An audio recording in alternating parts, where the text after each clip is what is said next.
Having understood Christmas, it is also important for us to understand the Islamic, or we shouldn't say Islamic, let us call it the Muslim substitute. Muslims, seeing this fervor with which Christians celebrated the day of birth of Jesus Christ, the supposed day, felt that since Muhammad sallallahu alaihi wasallam, in our belief system, he was a greater prophet than Jesus alayhi salam, then shouldn't we celebrate his birthday? If the Christians are making such a big show, shouldn't we do more, do better? So 400 years after the death of Prophet Muhammad sallallahu alaihi wasallam, Muslims began to celebrate the birthday of Prophet Muhammad sallallahu alaihi wasallam.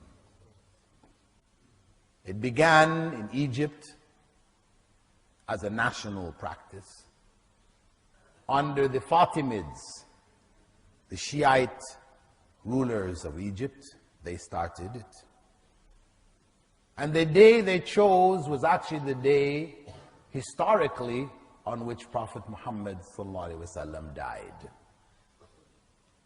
The day on which he was born is actually not known.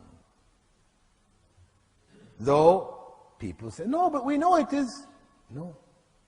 Historians are not agreed on the day.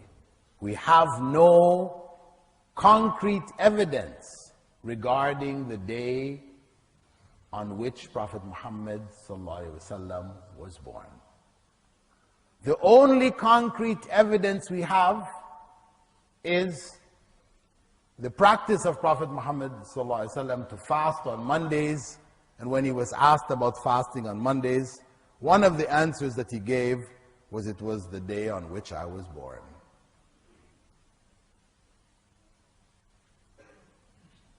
He fasted on Mondays. So the only thing that we can say with certainty is that he was born on a Monday. Which Monday? Allah alone knows. As Allah hid the day on which Prophet Isa was born, He hid the day on which Prophet Muhammad ﷺ was born. This was to prevent what has happened.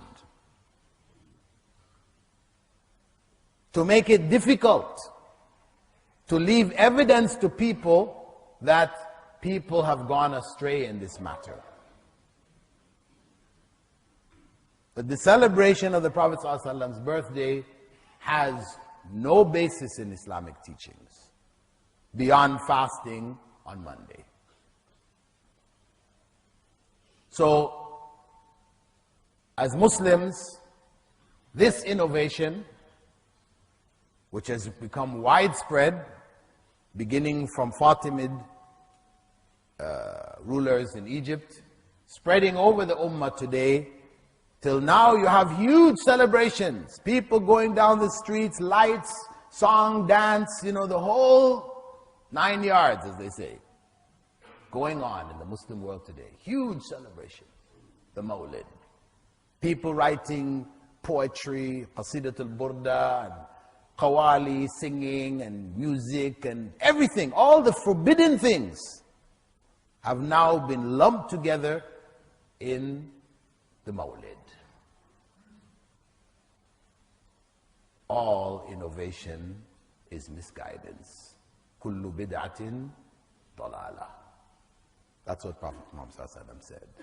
Regardless of people's intention, people say, but that's not my intention.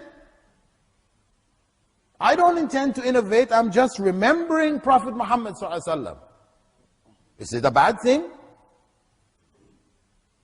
In the way that you're doing it is a bad thing. It's not a bad thing to remember Prophet Muhammad ﷺ. Allah tells us in the Quran, إِنَّ اللَّهَ وَمَلَائِكَتَهُ يُصَلُّونَ عَلَى النَّبِيِّ. Ya ayyuhalladhina amanu sallu alayhi wa sallimu taslima. Calls on the believers to remember Prophet Muhammad ﷺ by doing what? By celebrating his birthday? Some people say, yeah, that's what the verse is really saying. Celebrate his birthday. That is not what was understood by the early generation. The early generation that heard this verse, that recorded this verse, they didn't celebrate his birthday. So obviously that was not what was to be understood from this verse. They understood, as the verse clearly states, that we ask Allah's peace and blessings to be on Prophet Muhammad ﷺ.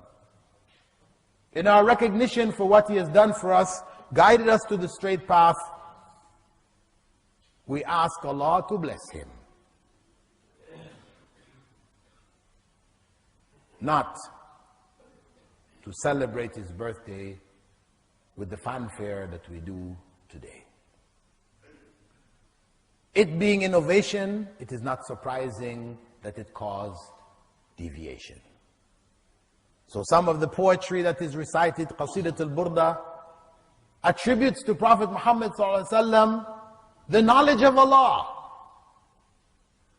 They give the attributes of Allah to Muhammad ﷺ in this poetry, which they recite regularly, religiously, on his birthday and on other occasions. Innovation, misguidance. Calling people to the worship of Muhammad sallallahu alaihi wasallam. And so we have Muslims today who call on Muhammad sallallahu alaihi wasallam. We see it in the masjids, where they will put a plaque on one side of the mihrab saying, Ya Allah. And on the other side it will say, Ya Muhammad. What does that mean? Ya Allah, Ya Muhammad. We understand Ya Allah. Oh Allah, answer my prayers. Ya Muhammad. Sallallahu alayhi wasallam, yes. But Ya Muhammad, oh Muhammad, what? We're calling on him to do something for us? People believe that today. And that is misguidance. That is shirk. Muhammad sallallahu alayhi wasallam can do nothing for us in this life. He did what he did. Each and every one of us who has accepted Islam, he is rewarded for, because we are a product of his work. So he benefits. But he cannot benefit us directly in that we can call on him and he will answer our prayers and do things for us. That is Allah. Allah said, Ud'uni astajib lakum. Call on me and I will answer your prayers. Only Allah can answer our prayers. This is the true Islamic belief, and this is what we need to renew, put these practices back in their correct context. Renew our relationship with Allah subhanahu wa ta'ala, a relationship of ibadah, of worship, in the purest way possible. This is Islam.